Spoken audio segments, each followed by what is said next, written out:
Mhm.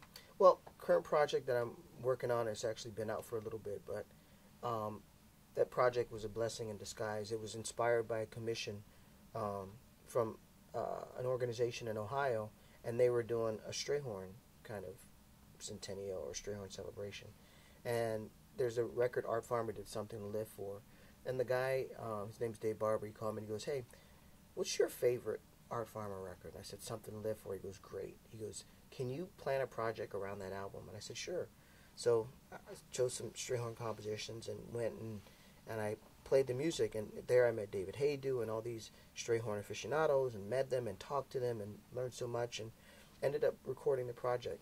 And after I recorded the project, the Strayhorn family just adopted me. And it's crazy. Wherever I go, they show up. If you know, it's unbelievable. They did a centennial in Chicago. I went out and played for that, and they really got involved in my education. They started to come to Temple. We did the Nutcracker, the Harlem Nutcracker, and they came to Temple. They even gave the first Strayhorn scholarship to one of my students. So it's been great. It's always great to say, I want to record this music and I want to represent Billy Strayhorn in the best way I could or I can, and then the family just jumps on board, and so now we're planning different celebrations, and it's been really great to been adopted by such a warm and beautiful family with so much history.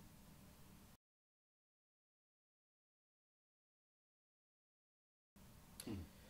What I've learned about Strayhorn by immersing myself in the music, I mean everyone knows this, so he's a genius.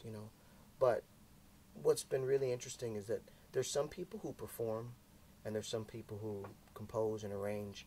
And when you hear them, like Louis Armstrong, for example, when you hear Louis Armstrong perform, it sounds so easy.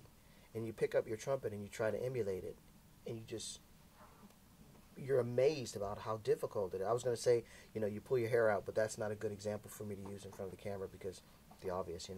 But so with Strayhorn, you hear these great tunes, Chelsea Bridge and Lush Life, and when you hear it, it sounds so easy. Upper Manhattan Medical Group, piece of cake. It sounds so.